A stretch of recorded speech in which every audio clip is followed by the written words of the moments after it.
Hi, I'm Emily. I was inspired to make this video by John Green's June 25th video where he talks about taking a break for a month from Vlogbrothers because depression. But really it's inspired by every video John Green has ever made about depression because he concludes that video with familiar assurances from him that despair is a lie and hopelessness is a lie, that life is meaningful and your life matters. He says he's going to spend the month of July reminding himself that Emily Dickinson was right when she wrote that hope is the thing with feathers that perches in the soul and sings the tune without the words and never stops at all. There are a lot of people in the comments of that video saying how much they need to hear that, how much it helps to hear that. And if you're one of those people, that is fantastic for you. Hopelessness is a lie and despair is a lie. And this video is not for you. This video is for people who cannot hear the little bird perched in their soul singing the tune without the words. The people for whom hopelessness and despair, it's not productive for them to think of it as a lie. This video is for the people you might have in your life who, for their sanity, to save their lives, need to abandon hope. Because for some of us, there comes a time when we hurt so hard that our brains push us off an emotional cliff into a pit of despair, and we land badly. And when we drag ourselves up, we find that the little bird of the Emily Dickinson poem is broken. I mean, maybe the bird's on life support and you can't bring yourself to pull the plug because what the hell kind of damaged person can go on without a working hope in their brain or in their soul? It happened to me in the early 2000s. My hope broke. The song stopped. And I'm willing to believe that it's not permanent, but it has been 20 years. And in that time, I've managed to finish 2 advanced degrees and write 3 New York Times bestselling self-help books without it. So I think I have a viable alternative to offer if you, like me, find yourself in need of this desperate measure of replacing hope because it's like your hope broke. I want to preface this by saying that nothing I say can take the place of medical care, including therapy, and if it's right for you, medication. I've been medicated the whole time, and it has definitely helped to keep me alive. But to explain my alternative to hope, first I have to explain what hope means to me. I follow moral philosopher and author of How We Hope, Adrienne, who developed an incorporation model that formulates hope as a desire for an outcome and the belief that that outcome is possible but not certain. And you use your assessment of the possibility of this desired future as a justification for your feelings, thoughts, and plans. Got that? Hope is justifying your feelings, thoughts, and plans based on your assessment that a desired outcome is possible, but not certain. Martin's point of view derives from her work in phase 1 trials for cancer drugs. Phase 1 medical trials aren't about proving a drug is effective, they're just about proving that a drug isn't dangerous. Cancer patients for whom no other treatment has been effective may participate in phase 1 trials, not because they have any reason to believe that a drug would treat their cancer. It would be a wild coincidence, 1 in 1,000 if it were effective. Instead, they participate because they want to be part of the scientific process that makes better drugs available to people in the future. But some participants had hope for treatment. Sure, it's 1 in 1,000, but maybe I'm the one, they might think. Whereas other people basically had the same information the other way around. Okay, sure, it might help, but it's 1 in 1,000. In this way of thinking about hope, the thing with feathers sings its song as long as it can justify its singing with its assessment of the probability of the desired outcome. For some people, 1 in 1,000 is plenty of reason to keep singing. The reason hope matters, by this definition, is that a lot of people would use their assessment that something is unlikely as a justification to do nothing at all.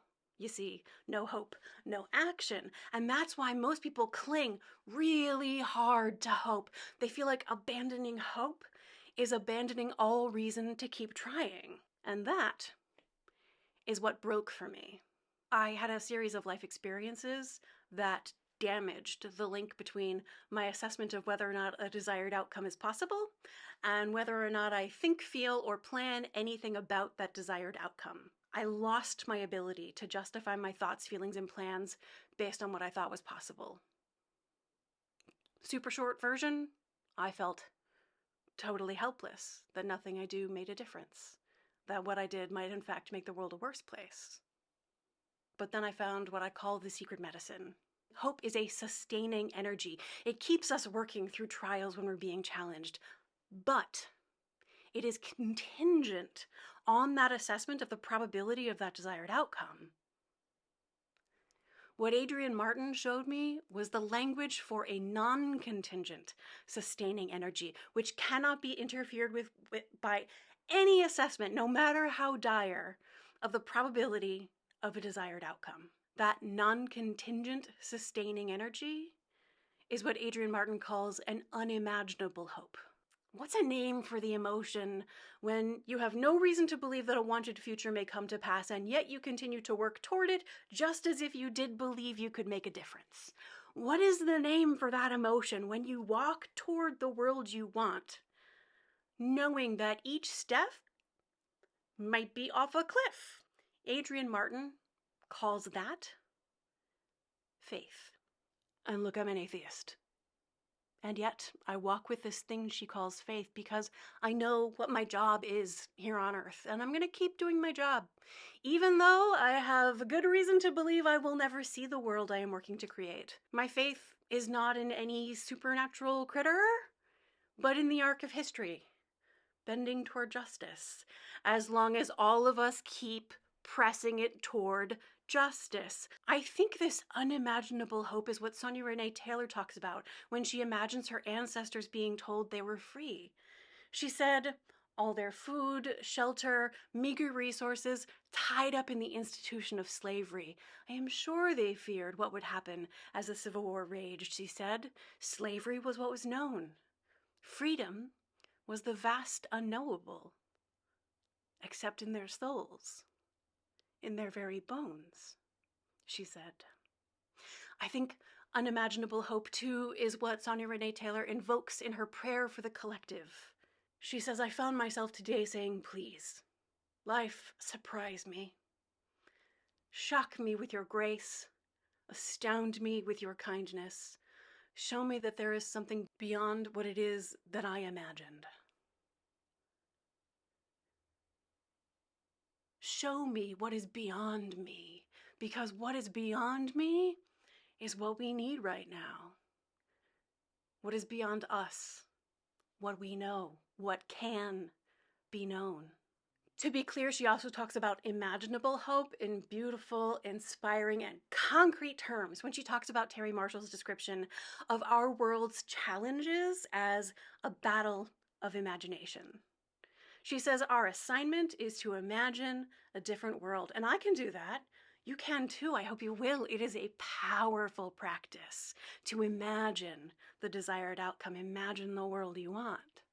That's not what's broken in me. What's broken in me is not my ability to imagine, but the sense that I'm justified in believing that I can create the outcome I imagine.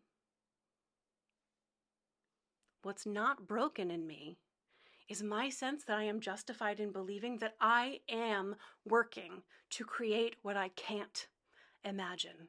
What Sonya Renee Taylor calls the vast unknowable. Faith is an unimaginable hope, a hope for something we believe without reason is on the other side of the mountain. At its simplest, I want to offer a different metaphor, a different poem, one that sustains me in a way that the little bird and her song can't, because my little bird of hope stopped singing a couple of decades ago, and I kept living. It's a bit of a poem by Rumi, because as a 21st century middle-class white lady, of course I relate so hard to a Sufi medieval poet, but translated by Coleman, it goes, "There is a secret medicine given only to those who hurt so hard they can't hope. The hopers would feel slighted if they knew.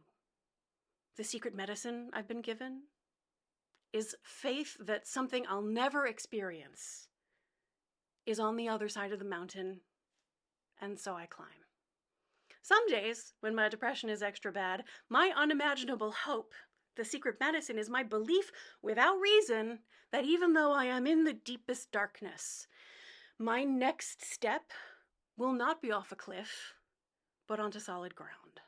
I had a recent bout of depression where each step felt like a spongy marsh that could easily seem to be leading to a mire, as each step got spongier and eventually it would swallow me, and yet I kept moving forward, by which I mean breathing in and breathing out, because I believe in whatever it is that's on the other side of the marsh. It's what I can't imagine with my human mind. It's what I can't ask anyone else to describe because it is beyond human knowing.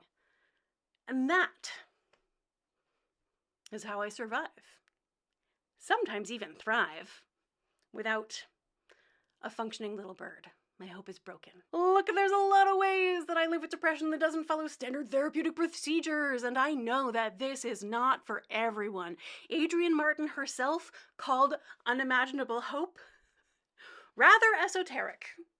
I don't even recommend it. If hope is an option for you, do hope. Hope is amazing. I remember what it feels like to hope, and I don't want to talk about how it felt to lose it. Rumi's secret medicine is for those of us who hurt so hard we can't hope.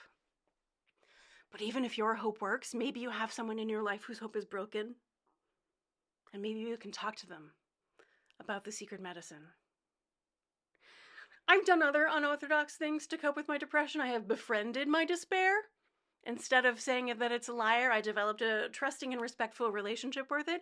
But that was really hard work that I only did because I had to, when I realized I would probably never live without it. So I might as well be on good terms with it, like a neighbor you don't like who will never, ever move away. Most people's depression moves away. I live with the kind of intractable depression that sets up camp in your brain early in life. And for a couple decades now, I have done that without the thing I would call hope. In its place, I'm sorry if you can hear my cat yelling. She's 18. She loves to complain. It's her favorite hobby. But in the place of hope, I grew a thing the moral philosophers call faith. I know what my job is, and I will do my job every day, that I am capable of doing it, not believe I can rid the world of cis-heteropatriarchal misogyny, but because I have faith that this is the path that leads ultimately to an unimaginable future. If you can hope, hope. If you can't hope, maybe read some moral psychology, How We Hope by Adrienne Martin. It's pretty dense and technical. There's a lot of Kant in it, I'll be honest. But if hope has stopped working for you, I want you to know that there is something else beyond hope that is not contingent on whether or not you think you can make a difference. It's contingent on absolutely nothing, because anything you were never reasoned into, you can never be reasoned out of. You cannot reason me out of my faith that the arc of history bends toward justice, or my belief that way more than half of us are working to drag that arc of history closer and closer to a better world.